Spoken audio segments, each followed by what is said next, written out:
Welcome to The Longest Turn. This is episode 83, Top 5 Gen Con Preview. My name is Tyler. Hello, this is Kevin. This is Tyson. In this episode, we're going to talk about a few games that we've been playing lately. Then we're going to talk about our top 5 games we're most excited about coming out of Gen Con. Yeah. Going into Gen Con. Going into Gen Con. No, And then coming out of Gen Con. because none of us are going to Gen Con to actually pick up these games. Yeah. Right? It's going to be a little bit. That kind of stinks. It does stink. Yeah. For me, that's my favorite convention that I've been to. Been to Origins, been to Gen Con, done some local cons. For me, it was the best. Yeah. You like Origins best, right? I like Origins. Gen Con's a little crowded much. for me. But I like the excitement of the new releases. That's definitely more prevalent at Gen Con. For sure. Yeah. Where people are running to booths to get the games before they sell out. Gives you those mid-2000s Black Friday. So you can play rush. the game. Yeah, so you can play the game 2 months before everybody else, which you may not even play it anyway. It'll sit on your shelf of shame and It shrink. hangs out for a while. Yeah, right. Yeah, but you had it first. Yeah, you can say you had it first. Yep.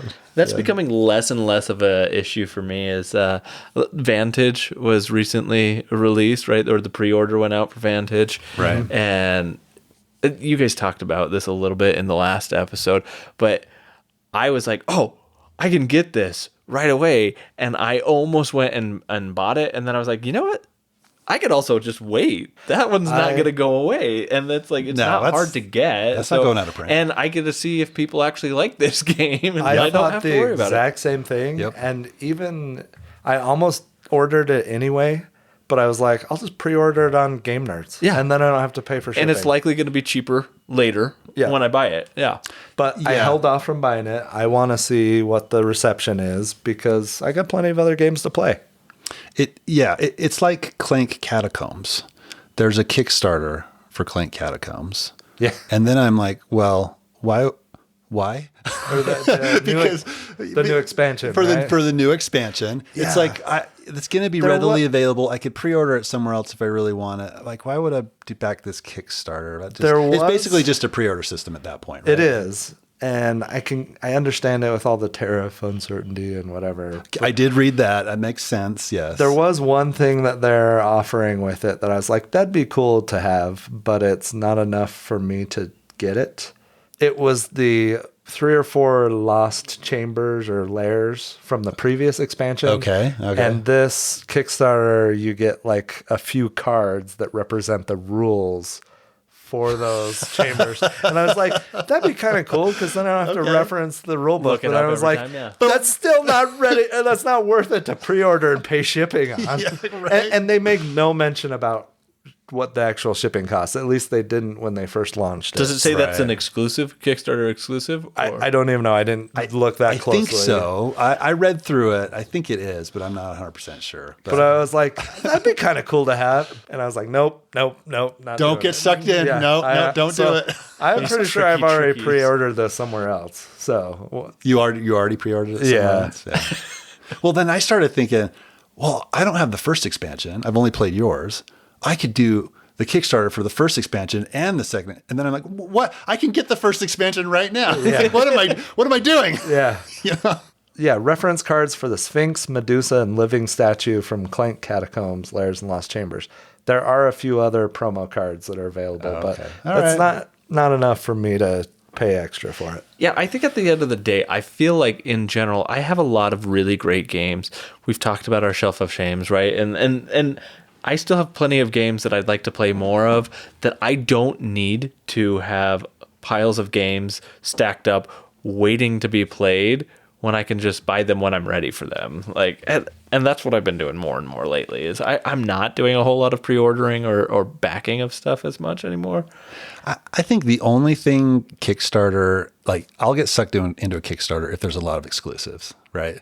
If there's things I cannot get anywhere else outside of Kickstarter, then maybe I'll think about doing that. But even that for me has been something that I've realized, like unconscious mind, right? One of the you have not played most recent one. Nearly I've any. Played one time. Yep. Which was a lot of fun. I enjoyed it, but that is very, very, very briefly scratching the surface of what is in that game, and there is so much content that I will never get played. Darwin's Journey, I've had it for years. I've played it a dozen times, and I've never played the expansion, the base expansion. So no, I wasn't going to go get the extra expansion that I'm also going to just have sit on my shelf forever. There's a lot of bloat. Yeah, there is a lot of bloat on But that's the Kickstarter. problem, is that it all looks really found. cool and fun. Like, Right. I would love to play it, but there's just so many games to be played. Then it almost becomes like a lifestyle game. If you have so much content for it, you have to play it a lot, right? And you have to get a group that's played it a lot, because like you said, a lot of times when you're playing a game, you're introducing it to new people. You can't throw expansions in because it's going to, blow their mind. Well, and it goes to that age-old handle it. That age-old argument that we've had many times on the podcast of like modular expansions versus full like expansions, right? Modular is better. Go modular every time, because like 51st State, you can play that game with new players by adding a new mod that you haven't played with, and it like increases your experience of it, but it doesn't detract from the learning experience of it. Darwin's Journey does have some modular play in it, which I have played a bunch of the modular expansions into it, so that's been good, but not like the full-scale expansions. So I would absolutely every time opt to have a modular expansion that is more easy to get into a game, unless it is a lifestyle that I do have a dedicated group that's like, this is the game we're playing every night for the next however long, which we don't really have that. No. Yeah. Yeah. There's been some exciting news. Yeah. Well, or lack of news. CMON has not gone out of business yet. Just thrown out there. We talked a little bit about that last episode. Another update next week. We'll see. Yeah, we'll see. Yeah, but here's the thing: is that by the time that this episode releases, who knows what's going to happen? That's right. We could be outdated. It's funny. Did you guys listen to the Secret Cabal episode where they were in their news? They were talking about CMON, and it's after they had sold the Eric Ling trilogy. Blood and they're Rage. like, Jamie's like, I'm not worried. As long as they don't sell the Zombicide. If they get rid of Zombicide, then I'm worried. And then he's like, Jamie in the editing bay. Yeah. I'm worried because they just sold Zombicide, So who knows? I wish him the best because you have a lot of investment allocated their way. A lot of investment, yeah. But the Spiel was announced. Spiel winners. It was. And we usually have a Spiel episode that is dedicated to the Spiel, right? And we didn't do that this year. I think one of the reasons was looking at this nomination list, and we'll go over that here in a second. I did not feel all that excited by many of these nominees. Yeah. I didn't either. I mean, Flip 7, we really enjoyed that. Yep. Bomb Busters, who ended up winning. I didn't know much about this one. I've since kind of looked into it a little bit more, and it does look like an interesting game. I think Eric, our friend, has a copy of this game. Oh, does he really? And he's mentioned playing that with us once or twice, and I just haven't gotten a chance to play it. But he seems to like it too. So I'd love to try it. I'm His absolutely copy, up. It's for playing cooperative, it. though. Are you sure? Yeah, it's cooperative. That's why I haven't gotten to like get it. But like, if Eric brought this out, I would happily play it. Like I'd try it out. Yeah. I think But it's also got deduction, so It does. trying not to blow up stuff, right? something like that. Well, maybe we should move on to something we're interested in. Yeah. Some stuff we've been playing lately, maybe. Yeah, let's knock a few out. What do we got? Let's do it. Should I start? Sure. Please All right. do. I'm very high on this. High on hearing about this. About my game. Yes. High Society. I see what you did there. It's going to be a long night. It is going to be a long night. So High Society, this game is an old one. It is designed by Reiner Knizia, if you guys have heard of him. Go back and listen to our episode where we interviewed Reiner Knizia. It was fantastic. This is one of his classic auction games. So typical to other Reiner Knizia designs, very simple to play, but it has some agonizing decisions, and it's got this really cool twist in it that I think makes the game. So the way the game works is everybody gets a number of money cards from $1 million to $25 million, and there's different denominations in between. Then there is a deck of cards. It's not cards in the version I have. I have the Griffin Bookshelf series version. I think there's an Osprey version that's a little bit newer that actually has cards, but I have tiles. And those tiles have different luxurious things that you can bid on and buy. Okay. And they have values from 1 to 10. And then also in this stack of tiles, there are recognition cards. And these recognition cards multiply your score at the end of the game by 2. Okay. There's 3 of those that are in the deck. And then there's also 3 misfortune cards. And misfortune cards are bad. So you can have a mansion fire, which is bad. That's going to cut your points in half at the end of the game. You can have a scandal, which loses you 5 points. Which is quite a bit in this game. You don't want that card. And then there's a thief card where when you get one of these positive cards, then the thief card is going to steal one of them and you have to get rid of it. Okay. So the way the game works is you'll shuffle these tiles or these cards. It's in a stack in the middle of the table. You flip the top one over and then that starts an auction round. To auction, you are going to play one or multiple cards. You're just going to put a value down in front of you and then typical auction fashion, everybody has to outbid the person prior or the bid prior in order to win. If you win, you lose your money. It goes away. If you don't win the auction, if everybody passes, including you, and then you get your money back and you're in for the next one. Whatever you win goes in front of you and then it goes to the next and you start the next auction and it goes around and around again.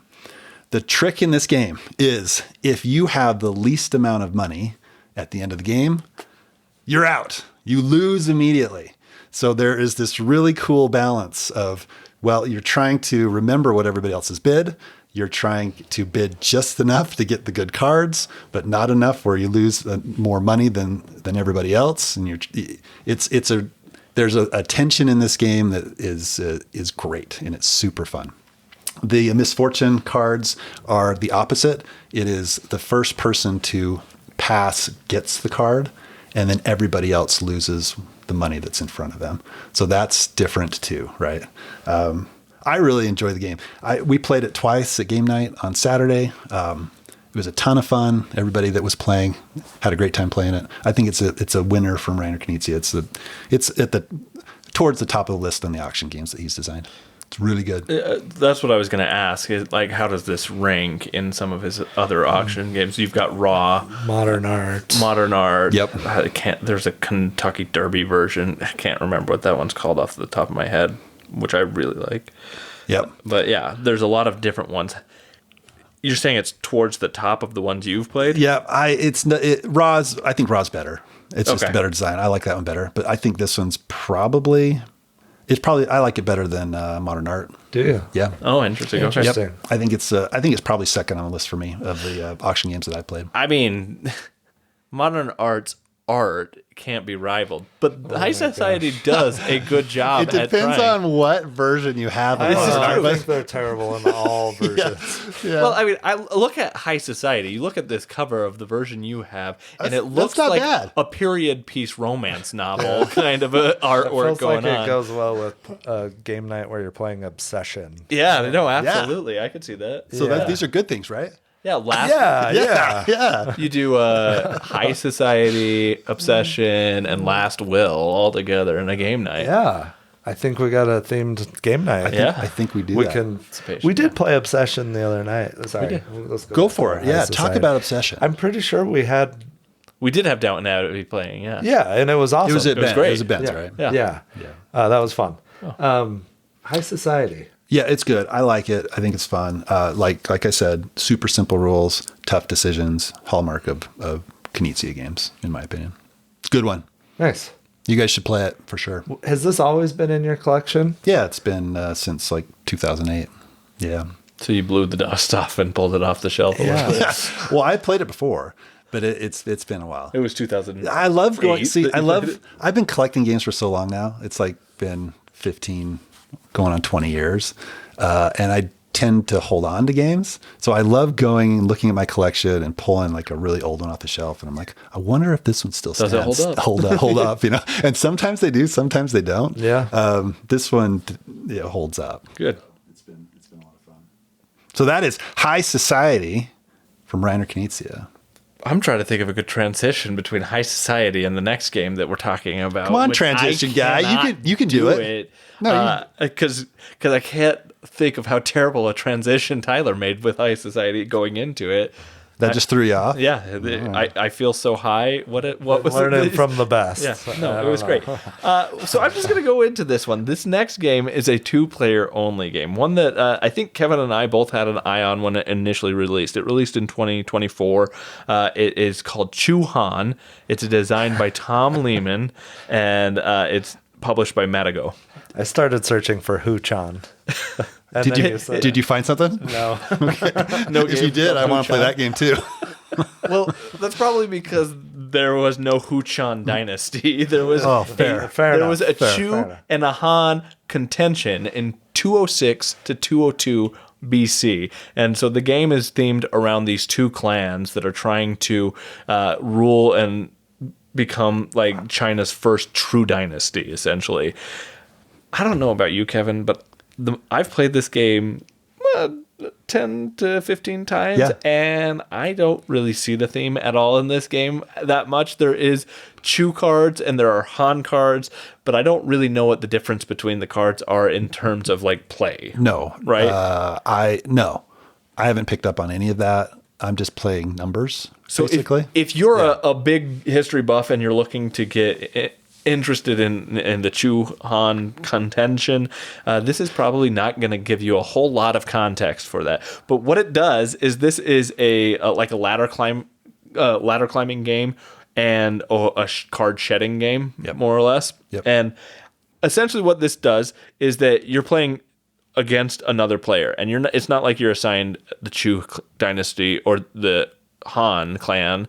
You're playing with whatever cards are dealt to you. There's a common deck, and this common deck you're dealt out I think 12 cards to start. I think so. Yeah, so like 12 cards to start, and your goal is to shed your cards fastest, and whoever if you shed your cards and your opponent has 5 or more cards in their hand, you get 5 points. If they have 4 cards in their hands, you get 4 points, all the way down to 1 card. So you're trying to get rid of your cards as fast as you can before your opponent gets rid of too many cards, because you're going to maximize your points that way. I think you start with 15. Is it 15? I'm looking at BJ. I'm playing a BJ game now. It looks like 15. So you have 15 cards in your hand, and then you're trying to get rid of these. But the trick is that every one of these cards have a number value from 1 all the way up to 0. It's 0 to 9. You're right, there is a 0 in there. Yep. So these cards have a number value from 0 to 9, and each of the cards not only have a number value, but they some of them will also have individual powers. So, for example, the 0 is a low value card, and like any ladder climbing game, what you're going to do is you're going to play a card, and your opponent must play a card that is of equal amount of cards that you played. So if I play 1 card, they can play 1 card, and they must play a higher value than what you last played. So if I play the 0, Kevin can play the 1, and then I have to return and play at least a 2, and then you go until somebody passes.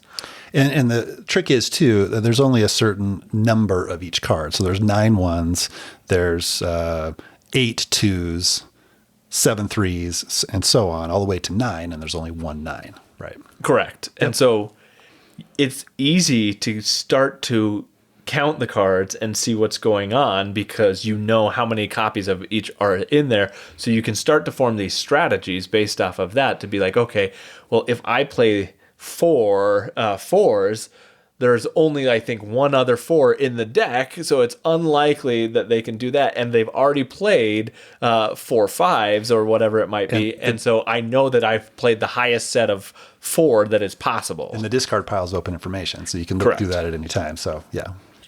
So the player who ends up getting 31 points first is the winner at the end of the round. Now, like I said, there are specific powers on cards that can come out and change things. So, for example, like the 0 can be played, one of the 0s actually can be played as a 10. after the 9 has been played, but only after the 9 has played. So it's always a 0 unless somebody plays the 9, and then you can play the 0 and it becomes a 10 to beat that 9. Or, for example, like the 2s, if you can play 6 2s, you're going to score at least 6 points. At least 6 points. But for every 2 card that you can play above 6, you're going to get an additional point. Or there's the 3s and the 6s. They have special powers that you play before you play your normal cards. So there's a 3, for example. It's a power card. It will allow you to play all different numbers. So you can get rid of a 2, a 3, a 4, a 5, and a 6 all at one time, right? And that run counts as the lowest value in that set. So that's another way to get 2s out. You know, there's these certain powers on these cards which kind of switch things up a little bit. The first time we played this game, Kevin and I didn't really fully grasp what was going on. And I think all we were doing, we were like, well, I got to get rid of all my cards faster than the other person, right? Yep. And so we were playing all of our cards, getting out the sets, and we'd be like, this game is going on really long because, again, you're scoring points based off of how many cards are left in your opponent's hand.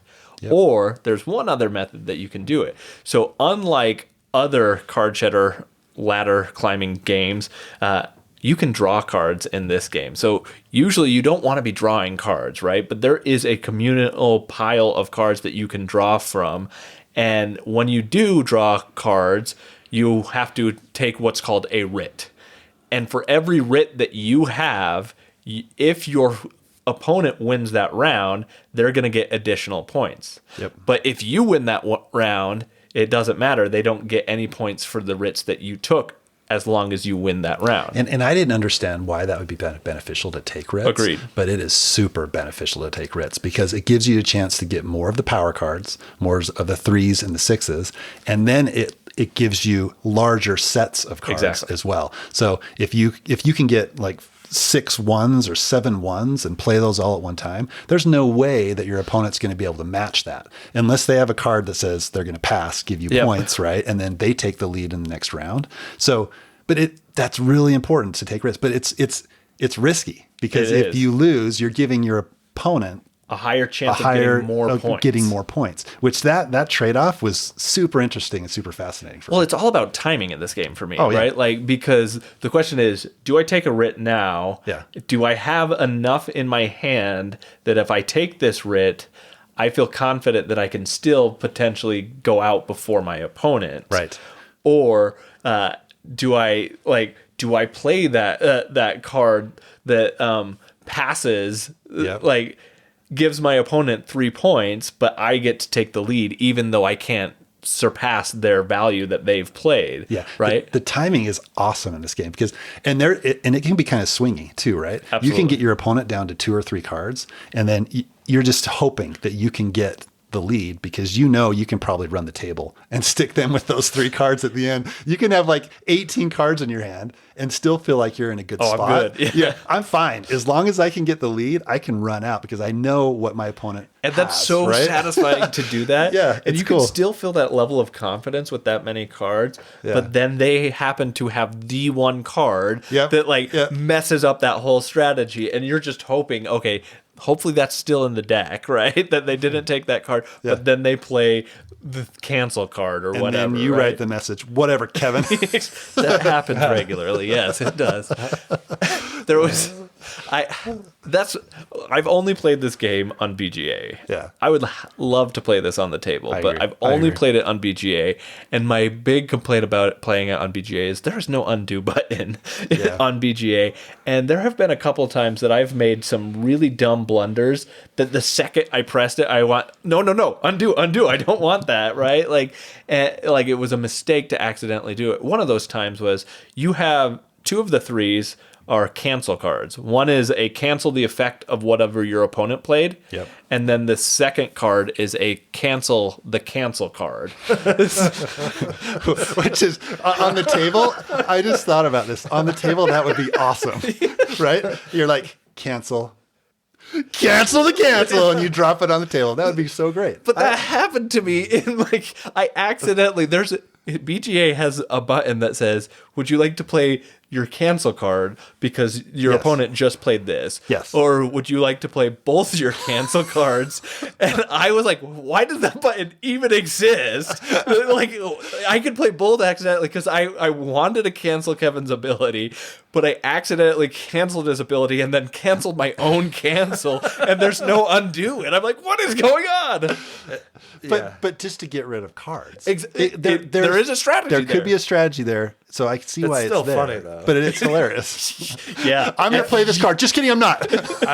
Every game on Board Game Arena needs a undo button. Yes. I agree. I played Wandering Towers the other day. It's in alpha. I did that too. I selected a tower somehow and accidentally covered up one of my wizards. And I'm like, I didn't want now that. I just Why would look I want like that? an idiot to all these people, these strangers I'm playing with. This guy's got a board game podcast. He knows what he's doing. Yeah. So that is a question I have, though.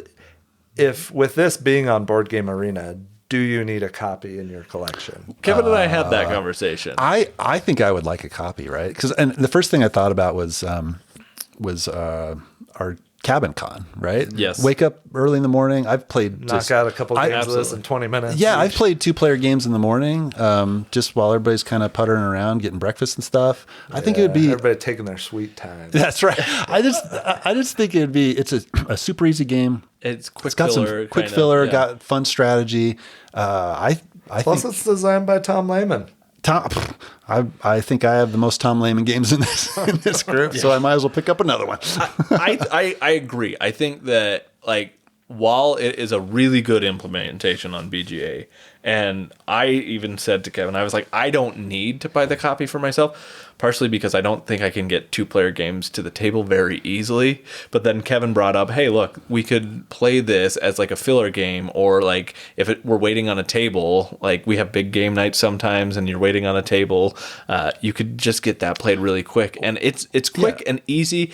And I do think that being able to see the physical cards and be able to manipulate those, see how it works, there is something satisfying to that. Like, it took us a game or two before we probably felt like third game. I'm like, okay, I got the strategy here. Yeah. And that's the thing with this game is I do think this is a game you'll probably primarily play with people of an equal skill level. Yes. Yeah. And so it may not be as satisfying if you're playing against an opponent that you're just introducing this game to. I played a game on BGA recently, and it was very, very lopsided.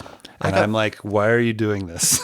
I'm like, okay, it's probably your first time playing because you're not playing optimally. There's once you've played it enough times, you're like, there are very specific strategies that people are going to do, and you're like, oh, I see where you're going with this. Or you know I the have to cards so stop well. it. You know the cards so well that, okay, all the writs have been taken. Yep. There's only 4 cards that are left over.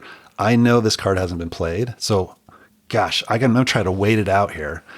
Yeah. Okay, I can't wait any longer. I'm going to play this. And then the stupid cancel comes out or something. I knew that card was in there. So you get to know the cards well enough where it affects your strategy. And if you don't know that, then you're not, the person that does is going to have the advantage. Right. I played a game with a new player of Chu Han on BGA, and I got a high score with them of, I think it was something like 52 points.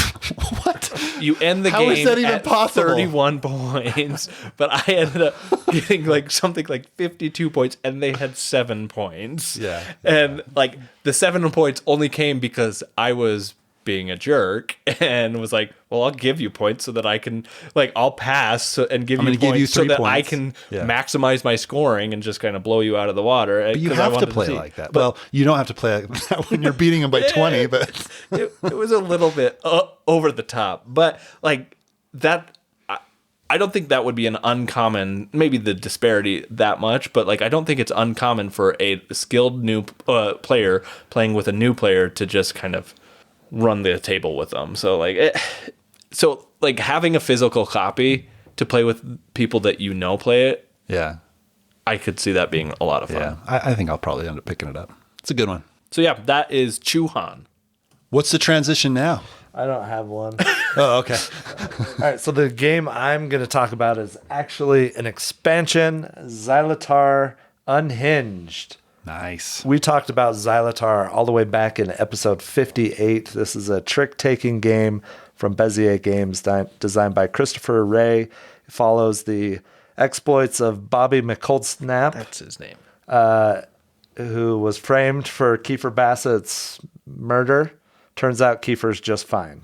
Is that the expansion? It turns out he's just fine? Yeah. Gotcha. Yeah, I read the story.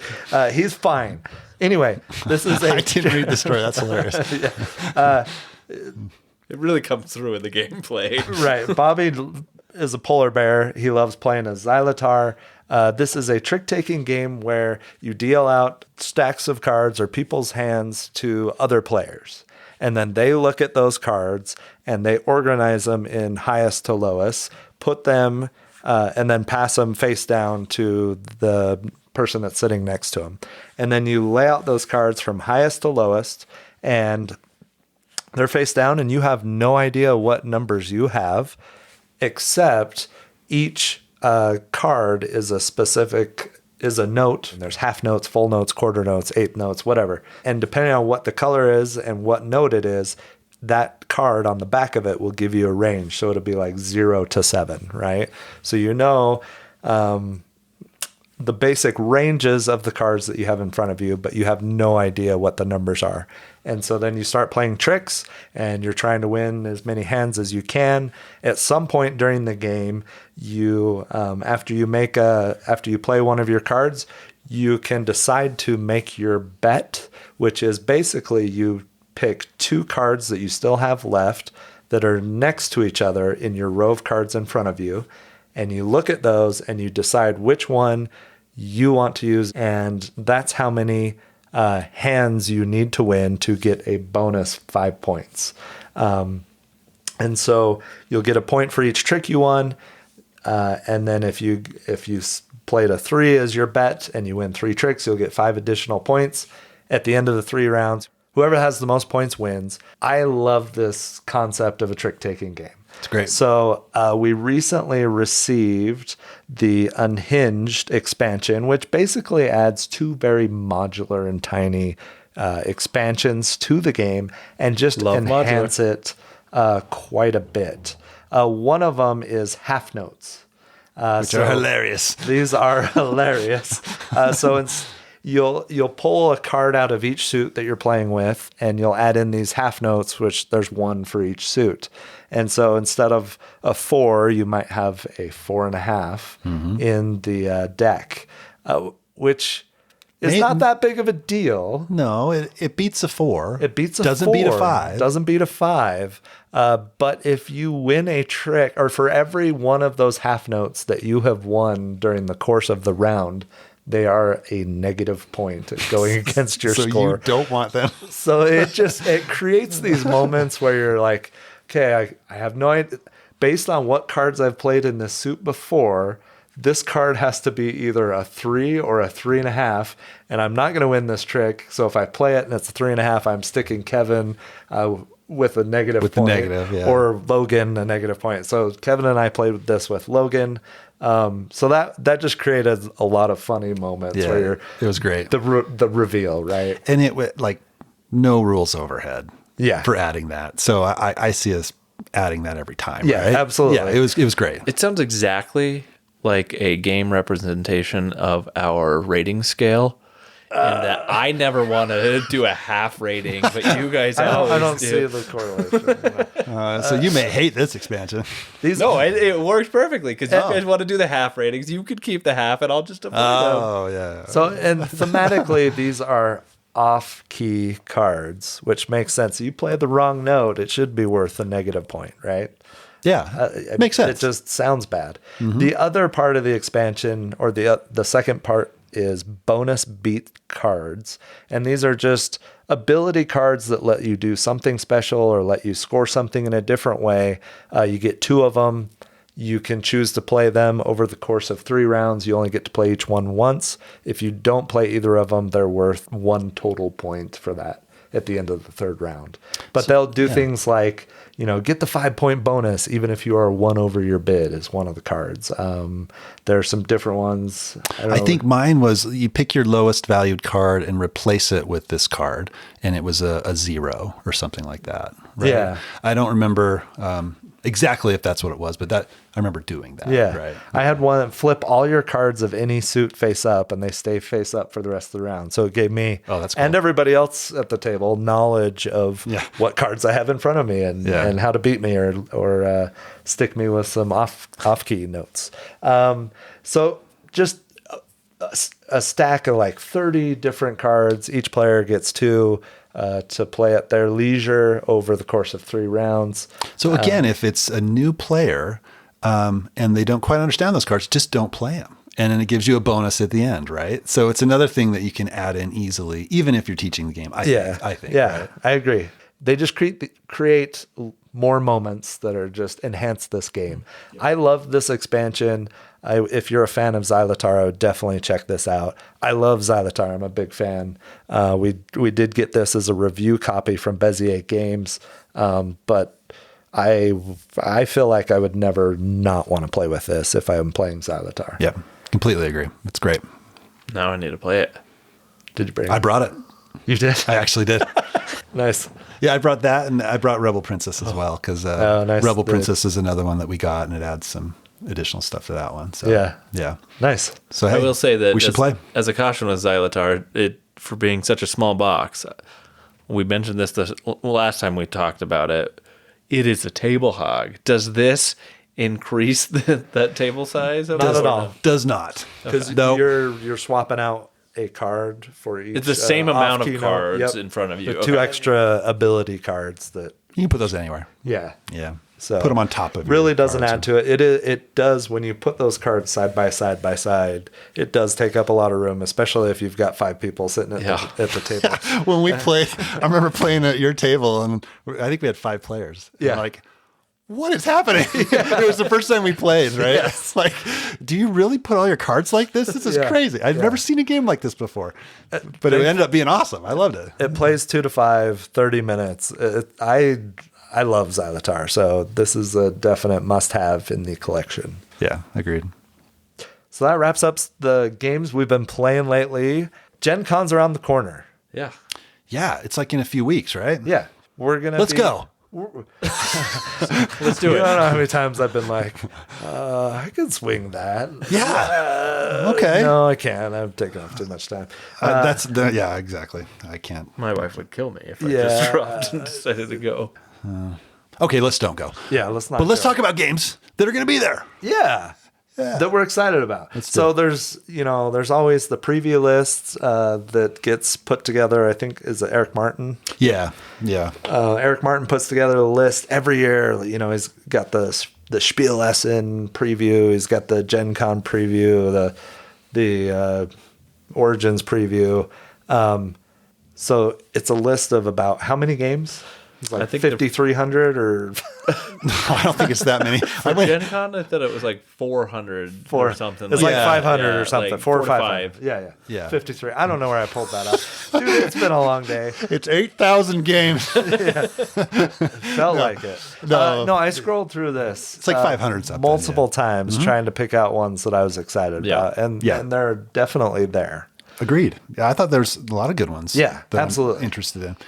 Maybe, I don't know if you guys felt like this though, but maybe a little weaker than other years. I don't know if there's some like huge releases. I didn't know if that was just me or like similar to what we talked at the top of the episode. Maybe I was feeling less like excited by games, or maybe there just weren't as many that like heavy hitters that I was like, well, that looks awesome. That looks, and not to say I didn't, I filled a list full of games that I was excited about and had more than what we planned on doing. But I still felt similar to you, Kevin, that, you know what, there's usually hard for me to narrow this list down. I narrowed it down all right this time, I think.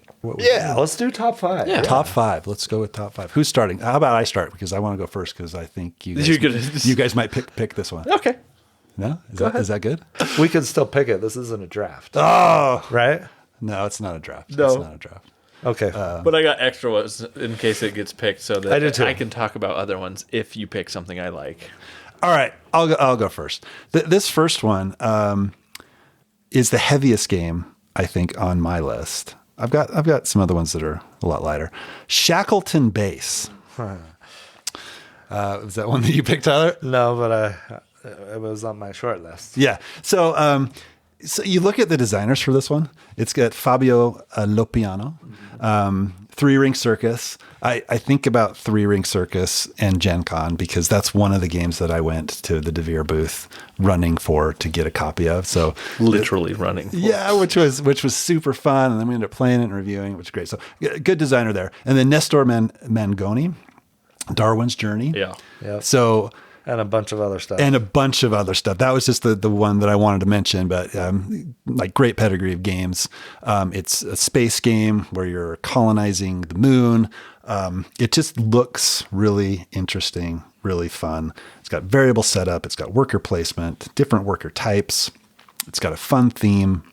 It's just, I think the art is cool. I look at the box cover and it's just interesting looking to me, right? It kind of draws me in. So that was probably the first one that interested me of the Gen Con list. That was definitely, I didn't put that one as like the top one. I feel like I've known about Shackleton Base for a some while. time now. Yep. So like it Yep. wasn't Yep. one that, like I was excited about it when I first heard about it. And I'm still interested in it by a lot. But there was stuff on the Gen Con preview list that I was like, I haven't heard about any of these. So they made me slightly more excited. One of those for me was a game called Galileo Galilei. Or Galilei. This is a game designed by Thomas Holek. The art is by Mikhail Peichel, and the publisher is Pink Troubadour. This is it's described as a Euro-style game where you take on the role of an astronomer who you're trying to discover planets. I'm getting the like Search for Planet X vibe at first of this. It's not a deduction game, but So you're out immediately, right, Tyler? Yeah. I love deduction games. I don't love deduction games where people win who don't do the work.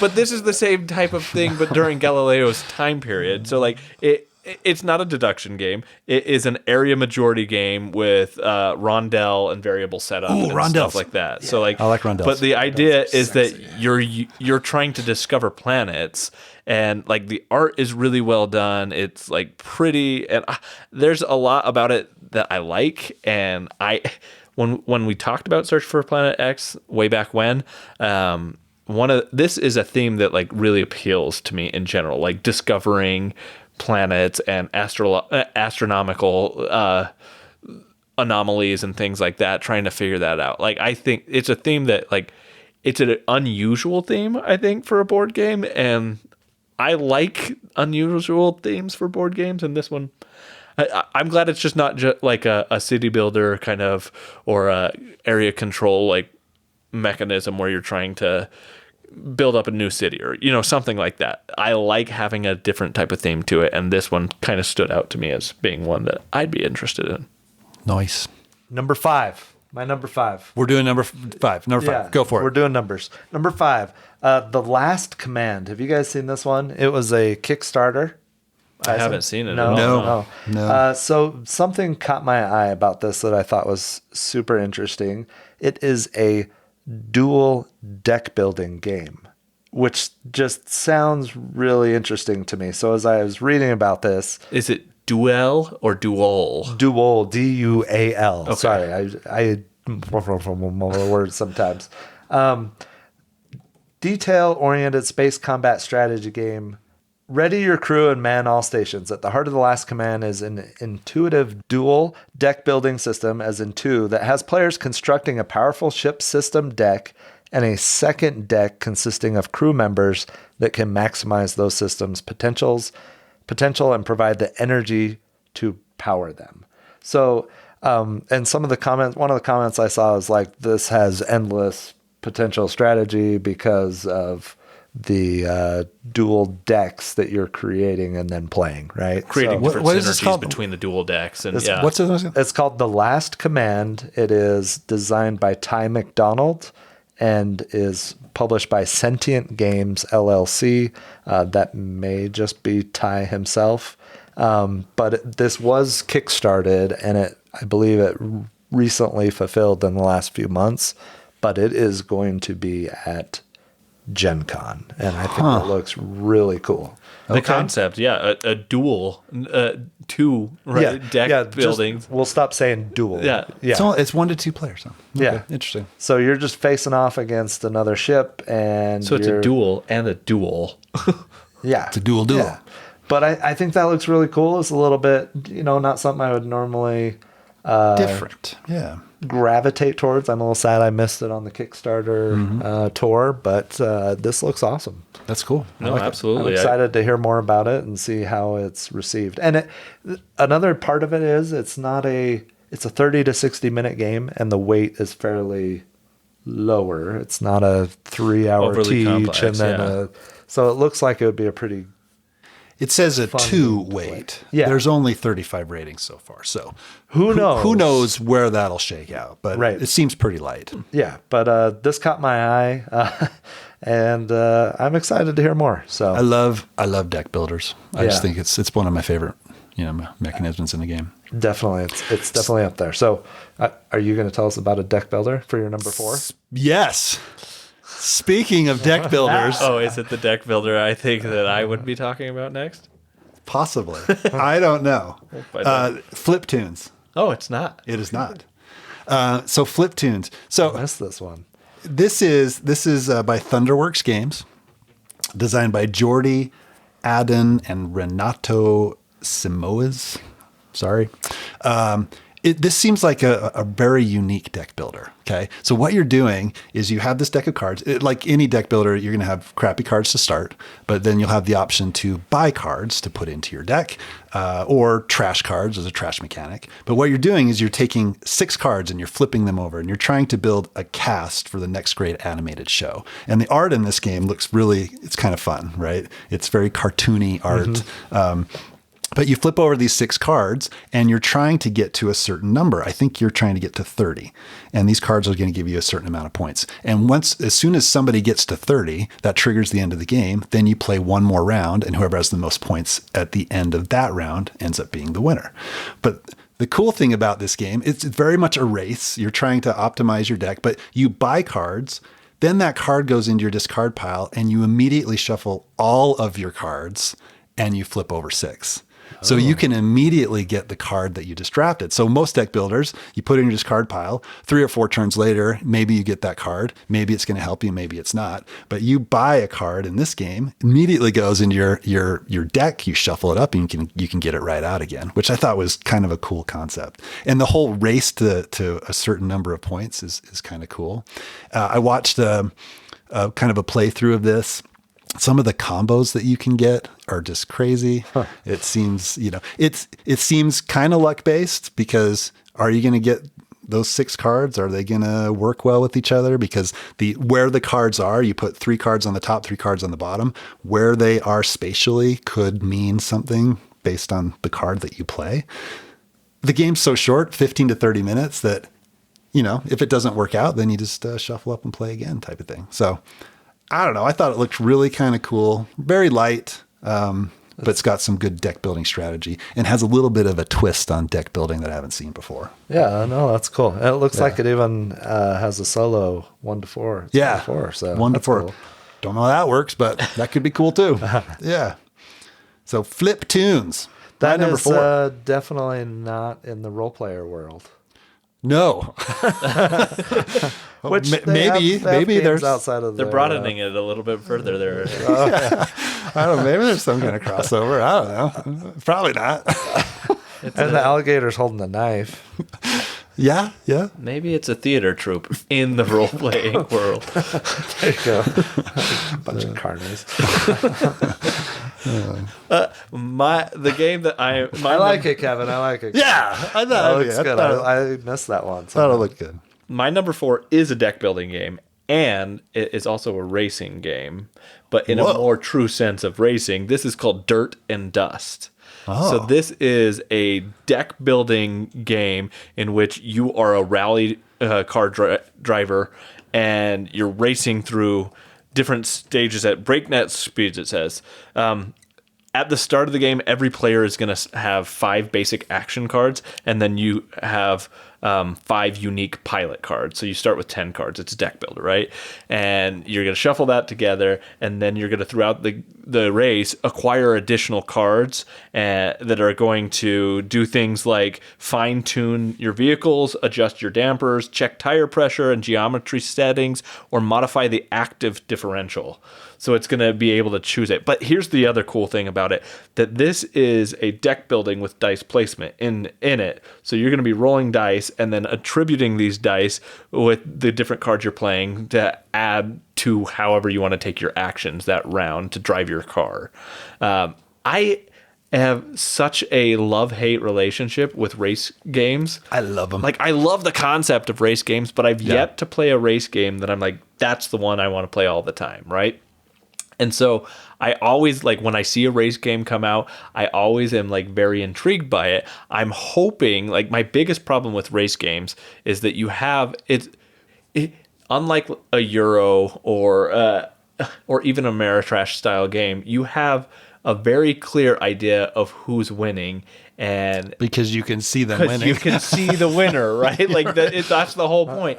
But like, there can be a feeling of hopelessness in a lot of race games of being in last place and being like, well, there's nothing I can do to impact the lead racer, and as long as I drive perfectly or they drive perfectly, there's no change. So I'm hoping that this game has some way to address that. I'm thinking with the dice placement and the card, like the deck building, you're able to increase your vehicle's capabilities and do stuff, and I'm hoping there's some of that in this game.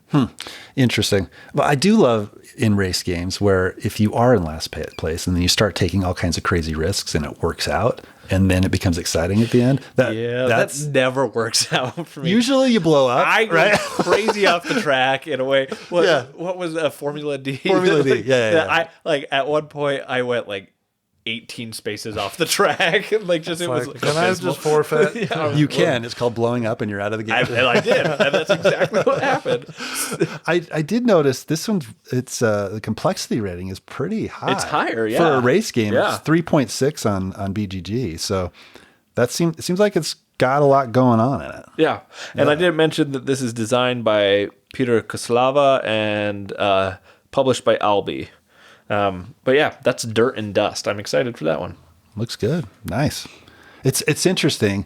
I didn't look at any of these games that you guys are talking about, right? That's what I'm feeling. Yeah. like there's that's super interesting. All right. So my number 4 is more of a filler game. This is designed by Chris Yee, and it's gonna be published by Allplay. Did you guys see this one? Soda Jerk. Yeah. Yep. I think this looks really interesting. So basically, the concept is you're dealt a hand of cards. They're ingredients that you would add to sodas, like strawberry, blueberry, banana, whatever, kiwi, orange. And then on your turn, you have a really simple choice. You either play a card face down in front of one of the taps, which are all also labeled strawberry or whatever flavor, or you flip over one of the cards that is there and is face down. And so you're and you keep doing this until somebody only has 3 cards in their hand, and then you'll score the round. And how it gets scored, each card left in your hand is worth points equal to the final value at the matching tap. So if you ended with 2 strawberry cards and the tap value of strawberry was 8, you get 16 points. You can play them on non-matching taps, and then that tap could end up being worth negative points, which I think is really interesting. So there's this blind placement, and then trying to keep as many cards in your hand as you can, I would imagine, so that you can score more points that way. But if one of those taps is going to score negative points, then that's not a great strategy. But you want to reveal the cards to know, but you don't. So you're trying to stick the your opponent's with negative points and you're trying to score the most points with whatever cards are left in your hand. I think this looks super interesting, super simple, but seems like it would have a lot of at the table strategy and fun discussions and going back and forth and threatening each other and all kinds of things. I don't know. I think it looks Nice. great. Sounds exciting. Yeah. Soda Jerk. It's got like the 1950s looking Unique art. cartoon guy on Yeah, there. yeah. It looks and all like these, a lot of fun. All I these like it. games from All Play Games, like they've got quite a few that they're potentially releasing at Gen Con. Yeah, that, they have a lot like, on the list. I've played a number of the All Play small box games, right? And I really enjoy most of the experiences I've had with them. So I would be happily excited to play this game if it came to the table. Yeah. So that's one you should buy. Yeah. Small box. Yeah. You know who else has a lot of games at Gen Con? Devere. Yes, they Yes, do. they do. Devere has got a lot of games at Gen Con. I saw one that I'm really excited about at Essen, but it's not going to be at Gen Con, so it's not on my list. Okay. I'll have to talk about it at some other point. So there was a few of them that I was interested in. This one, you guys probably aren't going to be interested in this, but when I saw this and started reading about it, I'm like, holy cow, my family probably be all over this game. So it's Red Carpet. You guys see this one at all? I don't know. I saw that one. I got to double check. So this is, it's about the Oscars, right? Yeah, my Oh, I heart did passed. see this. Yeah. That's exactly what I thought, but that is absolutely fine. My family loves the Oscars. They love watching the Oscars. I get sucked into it every once in a while. It's not my favorite, but the fact that they like it, I like watching with them, right? So this game is about, it's the 1950s era. You got Audrey Hepburn, you got Alfred Hitchcock, you got these little standees. There's a spatial element to this game where you're trying to get people in certain spots on the red carpet, right? You can turn them around. You're orienting them in different ways. And then the cool thing and the unique thing that I kind of liked about this game was that you actually take pictures of these celebrities with your phone. Okay. So you put it in front of these celebrities and then you take a picture, and based on how you take that picture and where everything's oriented is, I guess, how you get Is points. that what these stands are for? Like they have a component in there to hold your phone I think up? so. I think so, right? Like how weird is that? But Yeah. but apparently, Okay. like Unique. if there is you're poo-pooing the game already. I said I don't really unique. care about your opinion. So there could be like photo bombers and stuff in there where you get negative points. You're like yeah, right. You're like you're voting on who you think's going to win and stuff like that. I think it's a unique theme.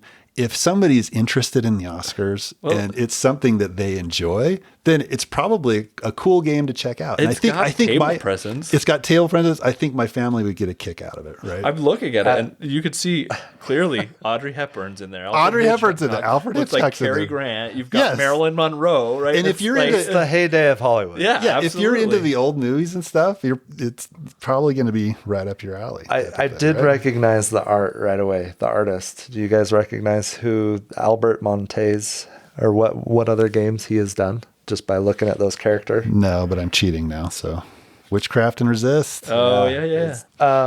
No, That's Red Carpet. Don't listen to Tyler. Whatever. I think it looks like a very interesting it's a game. And Very it's got- unique game. Why can it's I got- not have opinions? You can have an opinion, but I'm speaking to the people who may enjoy this theme. I could right? see this. I would give this one a shot because it's so unique. Very unique game. Very unique game. I like the Oscars enough. I like Hollywood, and I like the history of Hollywood. I think it's very fascinating too. But the camera element here is what's throwing me off.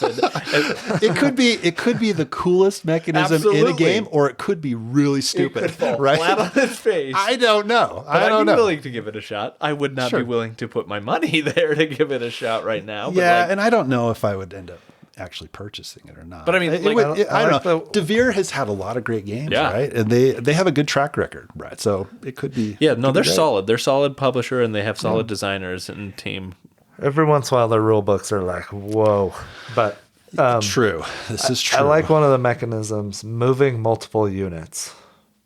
Oh, That's a mechanism. big mechanism for me. I'm always looking for that one. Yeah. Moving multiple units. What the heck is that? I prefer the singular unit movement.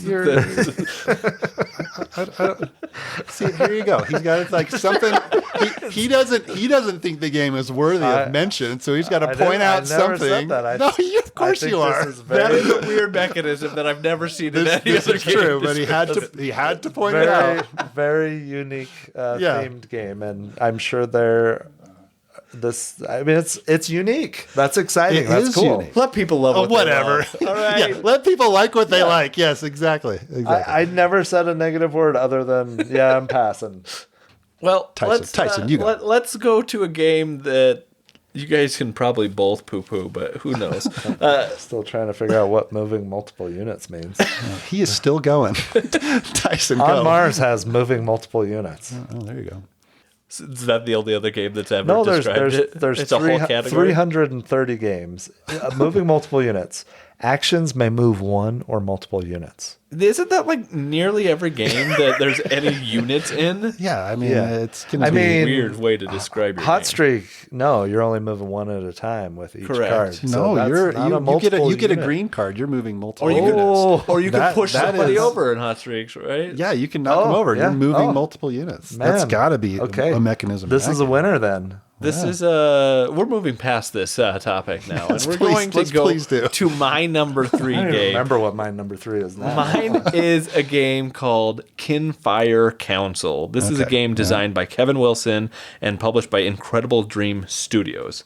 Now, a while back, they had a game on Kickstarter called Kinfire Chronicles that was like this epic kind of world solo game that I was very much interested in and I wanted to get, but there was just so much content that I just didn't pull the trigger.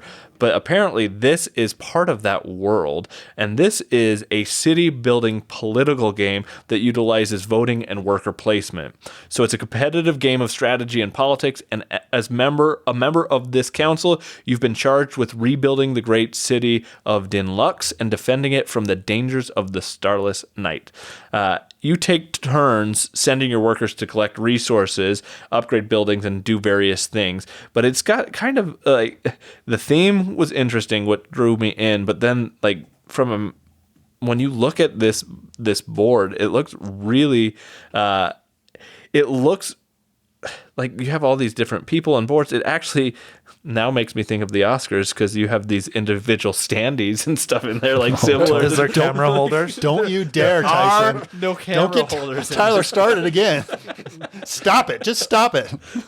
But yeah, this, I don't know. There was something about this that stood out. And there was one other thing about this that just... What? This is Kinfire Chronicles? No, Kinfire Council. Okay. Kinfire Chronicles is the world Yeah. that this kind of created. Kinfire Council Oh, the winds of change. is, yeah, exactly. It's Nice.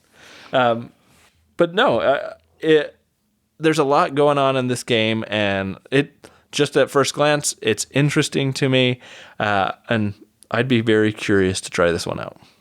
The art in it is beautiful too. Looks very pretty. Anyway, that is Kinfire Council. Is this a cooperative game? Competitive. It said it very clearly. Kinfire Council is a competitive game of strategy and politics. But it says I'm looking at the wrong BGG entry, apparently. Kinfire Council is what you said, right? Council. There are a lot. Kinfire has a ton of different games, apparently. I put Kinfire in. The Huchan one. Chu Han, and God. All right. I'm confused. I'll say it I'm one more time confused. for posterity. Kinfire Council. That's the game that I'm excited about. I like it. My number 3 is going to surprise you guys. Is it going to be Oscars, the red carpet? It sure is. Red carpet. No. Both of us? It's amazing. It's so amazing. This one is a variation on games that have previously been released. I like this thematic version a little bit more. I know what it is. Horrified. Dungeons and Dragons. Oh, no. Oh, okay. Okay. I just, good. I think I think this looks awesome, and I'm ready. I only have the original Horrified. I'm ready to give Horrified Dungeons and Dragons a try. I still haven't played a single Horrified. I wonder if it's going to change up a lot, or because it's the same formula for all the Horrifieds, basically. Is it like beholders and like what? Yeah, beholder. There's a red dragon, a displacer beast, The mind flayer.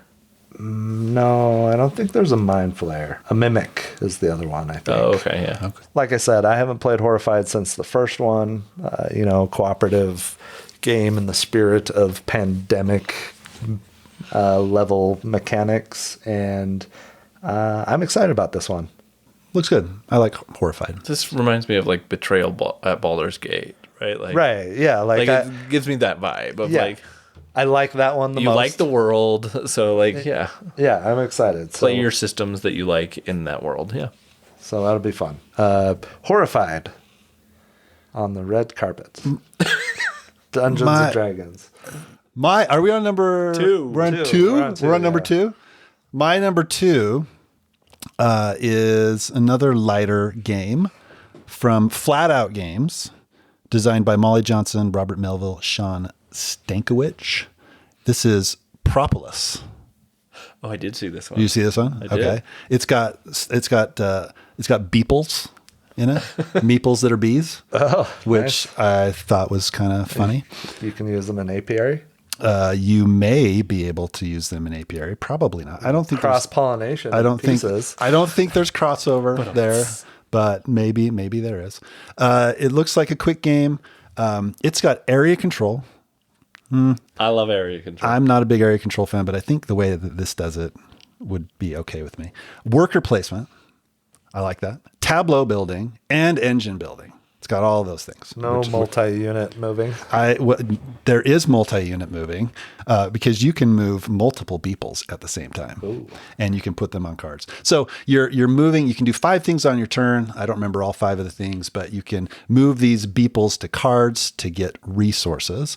And then one of the other things you can do is you're going to move on these resource tracks, and then you can spend these resources to get other cards that give you abilities, which give you permanent resources that will allow you to get these and scoring cards. So you're very much building an engine, building a tableau, and it seems like a very compact quick game to play that seems like it could be very satisfying to play. The area control piece of it, you have these rows of cards. There's 4 cards in a row. I think you put out different amounts based on the number of players, but there's these little worker placement spots, and whoever has the most in the worker placement spots, when every card gets filled, you get your beeples back. The people who don't have the most, they stay there. Which adds, and that's why I think I would like this area control, because it just adds one more decision that you need to make. Am I going to go on that card because it gives me the majority, or am I going to get this card that I think somebody else wants before they get it? So it just adds a little bit more decision making, which I think sounds pretty cool. There's also, you put the cards on, your beeples on these cards, you can lay them down to get those resources again, and now your beeples they're worth 2 instead of 1, which adds another little decision making. It adds to the decision making space.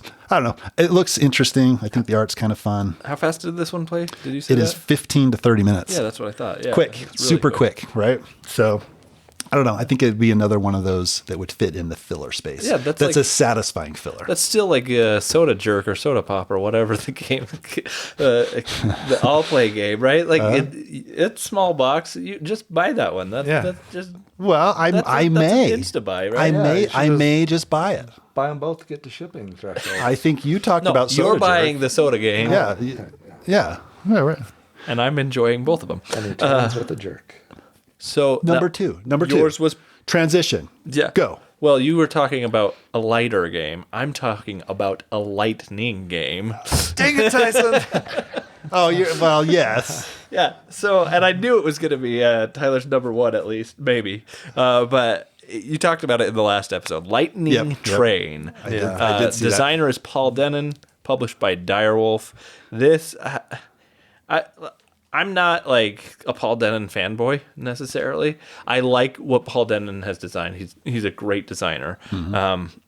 this is a deck or a bag building game, and I know that he does deck builders very well. So I'm interested to see how the bag building game of this comes out. Essentially, it's you steer your railway company through a land of strategic opportunity through bag building. I like what I think is interesting about this game is somebody compared it to Quacks. Oh gosh, which why did you pick this then? So much hate for Quacks. So that's my concern is right. Like I was hesitant to put this on my list because if it's being compared to Quacks, I'm concerned. But I think Paul Denon has a strong enough. I mean, what's so the does playtime? Warsh, but like, what's the playtime on this one is 1 to 2 hours. Yeah. Oh, it's beefy. Yeah, it's a bigger one. It's not like a crazy. That's No, not crazy. It doesn't have a complexity rating. It hasn't been yet. played or voted on enough yet to Right, have any right. sort of complexity rating. So I will say, the box art is kind of terrible. it's not great. I don't really. Not saying it's a bad game at all, but it just doesn't. No, I kind of liked it. I liked the style of it. I don't know. I like it. I don't think it's as beautiful. It's a different. Have you seen a different vibe than like Imperial Steam, which I just think is a beautiful box. the cover, card but- frames? Have you seen the card frames in it? Like the graphic design in it is not like my Yeah. favorite in this game, and the color palette's not my favorite But either. like the cards that have like characters in them, it's like a cartoony art. Oh yeah. No, the artwork actually itself is, I think, well done and it's good. Wait a minute. Well, maybe what's the that's name of it? Lightning Train. we have very limited pictures on here. Oh yeah, I'm looking at the cards. That's not great. So maybe they are prototypes, but I don't know. You know what it reminds me of? Ethnos. A Rio Grande production. Oh, it does. Yes, I looked at it and I thought Ethnos. Okay. Yeah. But no, There's really not enough information about the exactly. But there's enough information about the game for me to be Excited about interested it. and excited about it. Yeah. So, and I'm going to be optimistic about it because, I love bag builders. What bag builders do you love other than Orleans? Quacks. Are you setting me up for something? Because Wonderland's War is fantastic. Okay, I was gonna say there's like I like Orleans. I don't love it like you guys do. So I think bag building is one of my. It's not a great mechanism for me. I think it's under. I think there needs to be more games designed in the bag building space Yes. because it's got so much interesting potential to be in a way that is different than deck building that I think you could inject new life into it, and I love to see the potential of bag building. It's just another form of randomization, right? It is. Which is, it's weird to me that I don't like it as much because it's basically a deck builder in a bag, right? Yes. That's Thank all- you. that's what it yes. But there is also, I mean, it's all randomization at the same time, so it doesn't matter if the card's on the top or in the middle or, whatever. But I think there's more stuff that can be done. Absolutely. It's easier to add additional stuff to the bag than in like a deck builder, right? Like I think I just like cards better. That's just personal yeah. preference for me, right? Yeah. But I don't know. I- I agree there needs to be more in this genre, so I'm glad this is coming out Yeah. for sure. Yeah, it could be And maybe much better this than will Wonderland's do- War. I mean, Maybe this probably. maybe this will do something very unique with bag building, And that that's we what I'm haven't hoping seen for, before, right? Because there's very There's- limited information on it. There Like, is. Sure. I'd Yeah. like to know what else to expect from this game. I do like trains, so Yes. there's that. Lightning's cool. Well, and the title of Lightning Train, is it just a fast train or is there lightning involved in this? That's what I want to know. That's another thing. It's kind of a lame name. I mean, how many more new train game names can you come up with that aren't to differentiate it? Well, I mean, I see this expansion potential here because maybe this is Thunder Train? just Thunder Train, Lava Train, Hail right? Train? Did you say llama train? I said lava. I thought he said llama too. I would play llama train. That sounds amazing. Actually, A train that does full of sound llamas? fantastic. Yes, please. I would too. That Okay. would be great. No, this looks interesting. So yeah, that's my number 2. I'm very intrigued by Lightning Train. My number 2 was also Lightning Train. Well, that was fast. Oh crap! I'm not ready. Hold on. Hold please. You knew that was going to be on my list. I knew it was 1 or 2. Yeah. All right. Number 1. I didn't really go in order of what I'm most excited about. I just kind of talked about games, right? I don't know if I'm most excited about this one or not. I talked about a Knizia game to start the list or to start in the played lately. This is another Knizia, and anytime I see a Reiner Knizia game, I'm interested, right? I at least want to maybe find out a little bit more. There were a lot of about it. Knizia games coming out for Gen Con too. Yes. I mean, that's no surprise. He's probably He's such it's 0.1% of his catalog to well, have 20 games come out. And when we talk to him, he's got 200 drawers of games that are in various stages of, being designed. So it doesn't surprise me he's got a lot. This one's called Merchants of Andromeda. You guys see this one? Yeah. This is, like I said, designed by Reiner Knizia. It's another all-play game. It looks interesting. And what kind of drew me to this was the auction mechanic looks very interesting. So it's Dutch auctions, right? Yes. So, it's got mini games. I think the main mechanic is you have 3 cards and you draw a card and then you play a card. You can put it in a slot where you get a resource. You can put it in a slot where you get an action, or you can put it in the slot where it triggers an auction. So the way the auction works is you have 22 seconds. I think there's It got to be egg timer, right? So I think there's going to be an app, right? So you get an app and it's just a timer, or you can just do a timer on your phone, or maybe it comes with a sand timer that's 22 seconds. I don't know how that's going to work, but you start the timer, and then the timer goes down, and then whoever stops the timer, that's what they're going to pay for that card. So if it gets down to 18, somebody stops it, they're going to pay 18 for it. If it gets all the way down to 2, nobody wants it, you stop it, you pay $2 for it, right? So it looks like there's some interesting tension on how long am I going to wait to get it cheaper before somebody else is willing to pay for it, right? Which seems really interesting. It seems kind of cool, and I haven't played an auction game that does like feel that. very Reiner Knizia to me. Like it's like gimmicky in a quirky, fun way. That's like, okay, this could be really interesting. It could actually work, right? And it could be fun and interesting. It looks like there's a bunch of different boards, and there's kind of mini games going on. You're voting for people. I don't know. There's a lot of stuff happening in this one. It looks a little bit heavier than maybe some of its other games. It says 2.5 on the complexity rating. There's only 31 ratings out for it, so I don't know how accurate that is. Auction bidding, events, voting, area majority influence. I don't know. I thought it looked interesting. Yeah, I may check it out. I'd be happy to play that. No, that sounds really interesting to me. I didn't look too much into the Reiner Knizia games, because there's so many of them. And, but that one does sound like it stands out to me. Something else that sounds like it stands out to me, and I know it's not going to stand out to you guys, but it's my number one, is a game that I truly am like you're very getting giddy about it a little bit. But you're never going to play it with me. Look how happy he is. I know. You're never going to play it with me. To see this smile, I would play it with you. This is Arcs. Is it an expansion for Arcs? No, because that one hasn't even been played by you guys yet. Okay. It's a hit and roll game with negotiation and bluffing. Yep, I'm out. Yep, I know. No, what is What's the theme? It's the electing the next pope. I saw that. It's called Habemus Papam, right? Okay, It's a little insensitive, isn't it? This is Secret Hitler, but Catholic Secret Hitler is what it sounds like to me. Okay, yeah. Now, there's a little bit more to it than that. And actually, I think this is really well done. It looks very respectful. I actually, I'm not Catholic. I think it's actually accurately probably timed, right? timed well.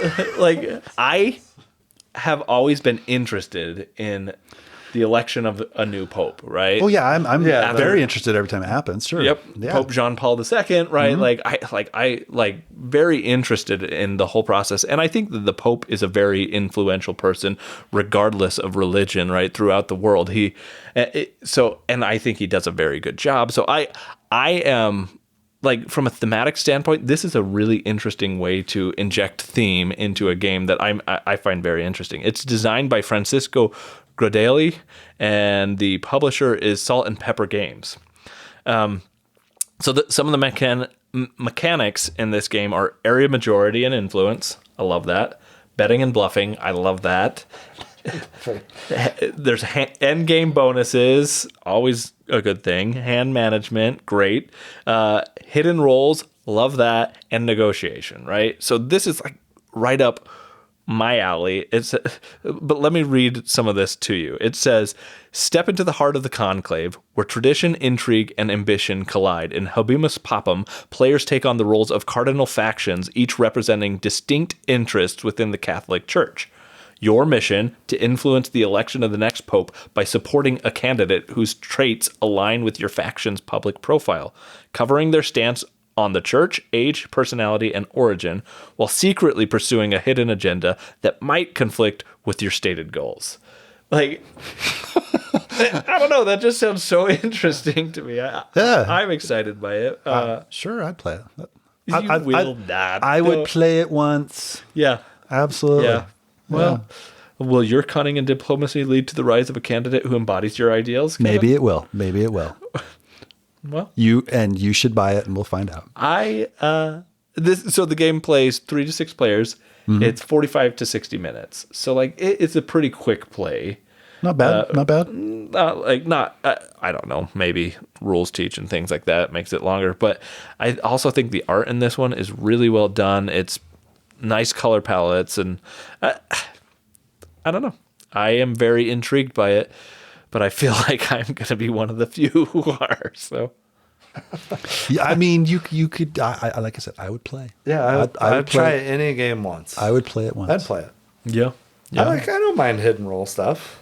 No, Kevin hates it more than you do. I mean, but I'll play a game once. Inside Job was amazing. That's hidden roll. Yeah. Yeah. The trick taking is what got you guys sucked into that. No, I thought the hidden roll part of it was awesome. Yeah, that was. I agree. I remember playing that at Gen Con, going, "This blows my mind." Yeah, maybe this game would be the same way. This is the Gen Con hidden deduction roll This game is like- that blows your mind this year. It absolutely That's could what do. I'm Go to buying. Gen Con, pick it up, and then bring it back.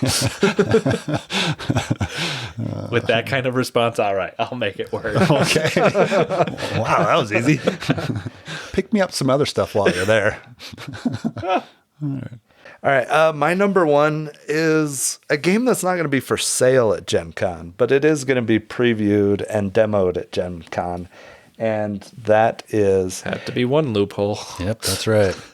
Oh, are all of yours for sale? Yeah. Oh, well, we didn't discuss that.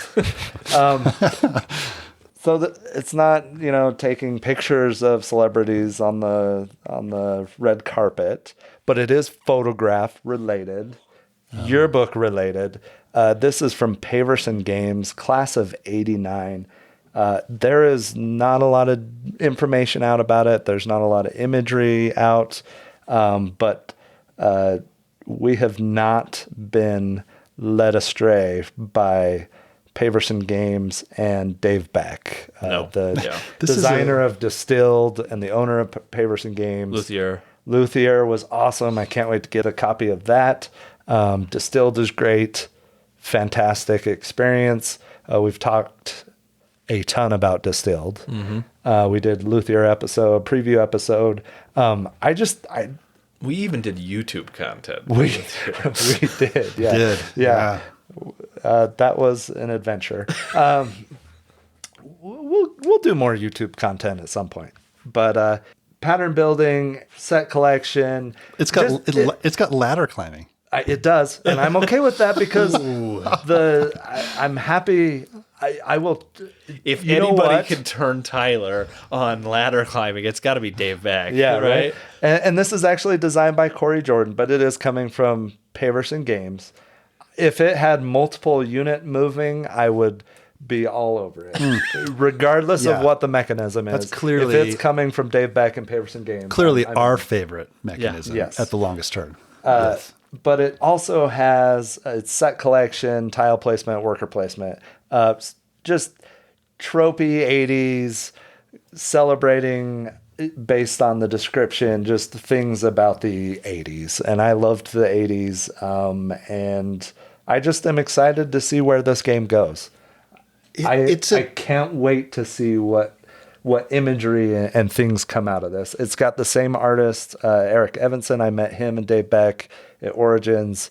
He did the art for Distilled, or a lot of it, and I'm just excited to see what comes from this. This is quite a stretch. This is a 2026 release. I know. I saw it.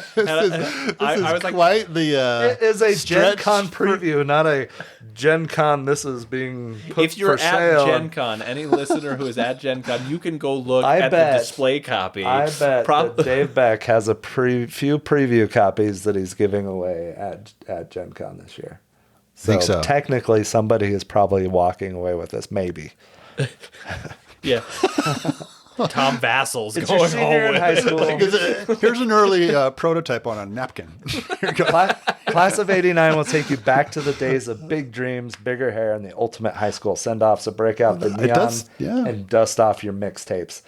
I did look at this It does on the preview list, it does and sound I good. was interested in it and excited about it. And then I saw the 2026 release date, and I was like, I don't that's care. not going on. You know what? Screw you guys. You're creating the most legendary yearbook spread ever. So that obviously involves pattern building and set I mean, at collection. least the red carpet is available at Gen Con. Yes. That's right. Yes. Yes, And this is thank true. goodness for that. Uh-huh. Yeah. So that is my number one, Class of 89. I don't care what you guys say. I think this looks awesome, and I will, at this point, buy or get anything that he publishes. So I'm in on Class of 89. All right. Trapper Keepers. When it releases in 2029. 2026. Oh, yeah, that's right. 2026. It's crowdfunding later this year. All right, that's our Gen Con preview. Nice. Some other games that were on my short list. Oh, yeah. Pixies expansion, Yep. Sea Salt and Paper Those were, yep. expansion. More pepper or whatever. Yeah. Another General Orders, Sengoku Gadai. Yep. I saw that one. Yeah. I like it. I like The it. Mind I Soulmates. saw that one, yeah. Wunderwaffen. Which one? It's the last year. Yeah, it's the last year of World War II. Oh, where Germany is experimenting with a lot of crazy weapons, and it's that's the theme of the game. Huh. I like World War II stuff, so Yeah. it kind of caught my eye Oh, a okay. little bit. Yeah, I missed this one. There's the Arkham Travel Guide, the Innsmouth Travel Guide. I did see those ones, and I Yep. was interested. Yeah. There's a game called Chronologic, Kuzo 1450. Oh. I guess it's a line of games, Chronologic games, that are like Clue on steroids is kind of how they're advertising themselves. So like Kinfire Chronicles? No. Chronologic. I'm so confused. Okay. Cool. But yeah, no, that one was interesting, but it's a deduction game. So again, I like deduction games. My favorite mechanics are things that, I think deduction Hey. games are fantastic. Have you guys unless you're researching papers for Planet X and they get published by my somebody problem else. with that, I had fun playing that game. It pissed me off. Don't lie. I He did have fun. Oh, he did. I enjoyed the Okay. gameplay Until the game experience. ended. And somebody outscored me because they stole my work, which I guess happens in the academia world. It does. Yeah. So And I cited your work. All right. there was a party game, Thing. Did you guys see that one? Thing. Yeah. Oh, yeah. Yeah, I did see that. I didn't look into it. You have a hand of cards of different things, and you say something, and you're trying to discard your cards based on what you say, a category or whatever, and hope that that doesn't apply to any cards that other people have in their hands. And I'm sure there's arguments and stuff about what constitutes what categories or qualifies things. But if people do discard cards, then you have to draw more cards for the cards that other people discard when you are saying the category. I don't know. Thought that was different. Have you guys played Innovation? Yes. No. Do you like Innovation? Have you? I don't even remember it. I don't remember it either, but I have been interested in playing it again. So Innovation's been around forever, right? 15 years. They just came out with the 4th edition, and then an ultimate. I did see that, yeah. Ultimate Innovation, which has all the expansions plus rules tweaks to incorporate the expansions easier. So Shut Up and Sit Down just did a review of it. Very high praise. So it like shot up on the hotness on Board Game Geek and everything. You probably saw that. I've been interested in trying it out again. But like 4th edition is going to be out of Gen Con. And it's already, I think, coming to retail and stuff like that. But I'd be interested in playing that one again. I don't know that they're going to have it at Gen Con or not. I'm hoping we're going to get some news out of it. But Blood Rage Valhalla was announced recently. It did. As a standalone. So it's not for sale? It's not. It releases in 2026, which is why it wasn't on my list. Exactly. But I'm hoping Gen Con does give you additional information, even on like Class of '89, right? Like, we're going to get some additional insight and picture from different people. I'm hoping that's the case with Blood Rage Valhalla, because I want to see more about that game and how it adds to the Blood Rage kind of universe. I love that game, Blood Rage. So yeah. Cascadia Alpine Lakes. It's for demo. You know, I know Tyler loves that. Yeah, there you go. Yep. All right. Some good stuff. I'm excited to get some of these played, and I do think that for board games, like Gen Con and Spiel are great times to be a board gamer and see the new content coming out. I am, like we talked about at the start, not as worried about getting copies right when they released, but I am excited to see what comes out of Gen Con and what people start saying are exciting. I remember the Gen Con that like Vast came out, right? Mm-hmm. Like, what are we missing that isn't on our radar yet? And that Gen Con, nobody knew about Vast prior to it, but everybody was talking about Vast when it came out in like 2016 or something like that. Is that Leader Games' first game? It was, yeah, I think it was their first game.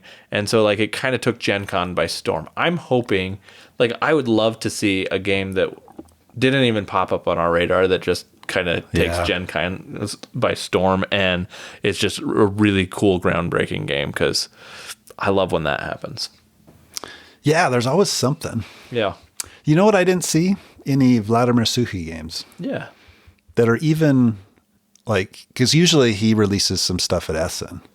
Like he has 1 or 2 releases. But he had a few big releases recently, like, and I'm wondering, maybe it's just, I don't know, in the next stage of like development where he's at with some of the other ones. Maybe. Yeah. So I'm always interested, at least in checking them out. Yeah. You know, seeing what it is. Yeah. There wasn't really anything from Mind Clash either that I saw. Oh, no. I didn't see anything. No, but Revenant. I'm sure Revenant will be there if they have a booth there. Yeah. But, that's their next big release, right? I think is Revenant. Yeah, I think they've got a Voidfall expansion coming, which I'm not getting that. And they have the new, oh my gosh. The dinosaur one. No, I'm thinking of, why can I not think of the game right now? Illusions, Michael. Yeah, Dalgard Academy is one of the expansions to it. Why can I not? Wow, this is bad. The Imaginarium of Dr. Parnassus. I don't know. The Mind Clash game about the magicians? Yeah. Yes, that's... It's over there. Yeah. I know it's over there. I know exactly where it is. This is the... It's one of my favorite games, too. And you can't remember the name? Nope. And I'm not even trying. It's so late at this point. That's why I said The Imaginarium of Dr. Parnassus, which is a terrible movie. Don't watch that. I don't think that's the name of the game, though. But you should watch it. What is that? What is that game called? Gosh, you know, it's on the tip of my tongue. I just can't think of it, Tyson. Yeah. I mean, if it was my favorite game, I probably would know the name. I didn't say it was my favorite game. Like if it was in my top 10. You know? I mean, it's Tricarion, but screw you. Whoa! Did it just come to you?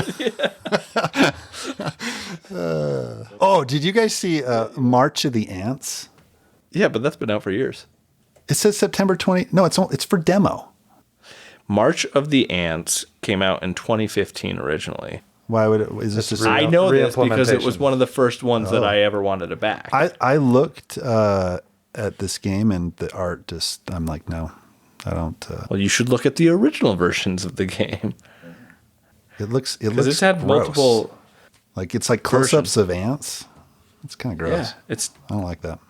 Tim Eisner is the designer. He did Wonderland's War. Well, I'm not getting this game.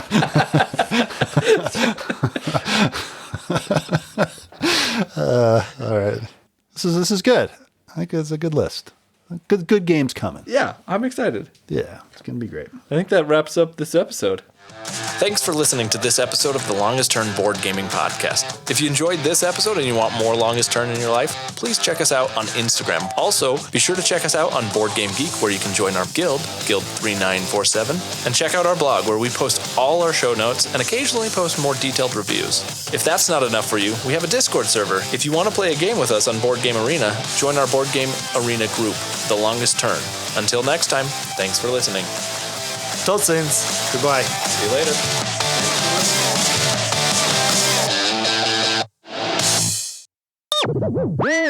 Welcome to The Longest Turn, right? I believe We're that's how ready? we've done it We're 90 ready? something times. That is the intro. Yeah, sure. Yeah, in-depth analysis right there.